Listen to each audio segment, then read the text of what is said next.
Hindi ikaw ang nakasaad sa testamento.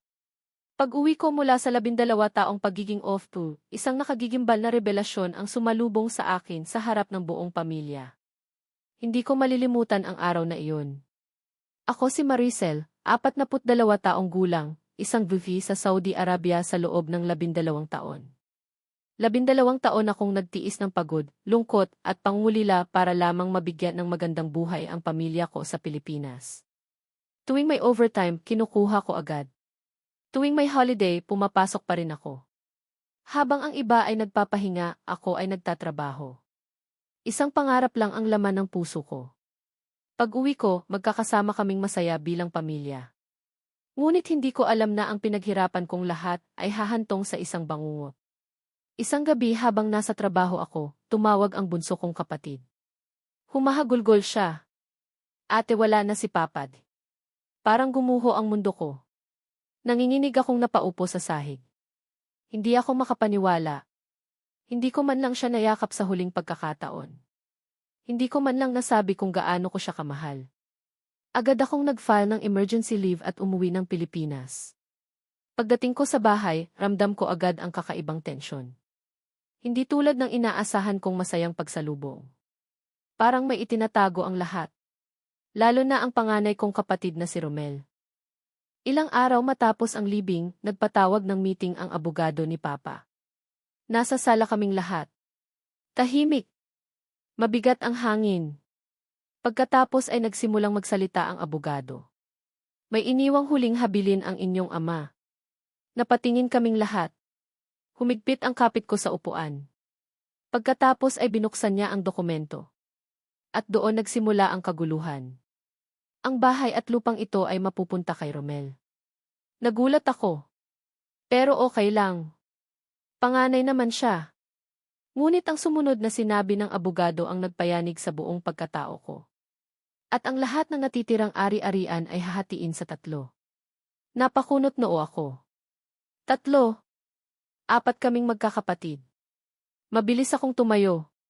Sandali po. Bakit 3 lang? Tumahimik ang buong sala. Nagkatinginan ang mga kamag-anak. Pagkatapos ay tumingin ang abogado sa akin. At sinabi niya ang mga salitang hindi ko malilimutan.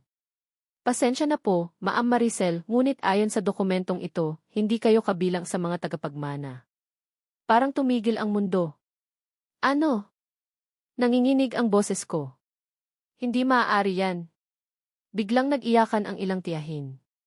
Napahawak ako sa dibdib ko. Hindi ako makahinga. Tumayo si Romel. Malamig ang tingin niya. Parang matagal na niyang hinihintay ang sandaling iyon. Ate, panahon nang malaman mo ang totoo. Nanlaki ang mata ko. Ano ang ibig mong sabihin? Huminga siya ng malalim. Pagkatapos ay binitawan niya ang bombang sumira sa katahimikan. Hindi ka tunay na anak ni Papa. Parang may sumabog sa loob ng utak ko. Napaatras ako. Napaluhod si Mama sa pag-iyak. Huwag, Romel. Ngunit huli na. Nasabi na niya. Ano nang ibig mong sabihin, sigaw ko. Tumulo ang luha ko. Pakiramdam ko niloloko nila ako. Buong buhay ko. Buong pagkatao ko.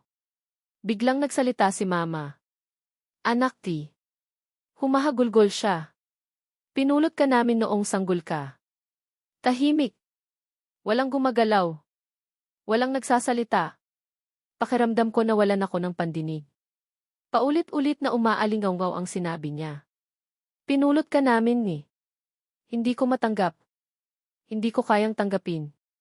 12 taon akong nagpakahirap para sa pamilyang ito. At ngayon sasabihin nilang hindi ako tunay na anak. Habang umiiyak ako, may inilabas ang abogado. May isa pang sulat. Napatingin ang lahat. Nakasulat na ito ay para lamang kay Maricel. Nanginig ang kamay ko habang binubuksan ang sobre. Pagkatapos ay binasa ko. At doon tuluyang bumagsak ang lahat ng depensa ko. Anak ti. Kung binabasa mo ito, ibig sabihin ay wala na ako. Patawarin mo ako kung hindi ko sinabi ang totoo habang nabubuhay pa ako. Hindi kita kadugo. Pero ikaw ang pinakamamahal kong anak. Humagulgol ako. Hindi ko na mapigilan. Ikaw ang batang pinili kong mahalin. Ikaw ang batang hindi ko kailanman itinuring na iba. Habang lumalaki ka, lalo kong napatunayan na hindi dugo ang batayan ng pagiging anak, kundi pagmamahal. Tumulo ang luha ng lahat. Pati si Romel ay napayuko. Ngunit may huling bahagi pa ang sulat. At iyon ang tunay na twist. May isa pa akong lihim. Ang perang ipinapadala ni Maricel mula sa abroad ay hindi ko kailanman ginastos para sa sarili ko.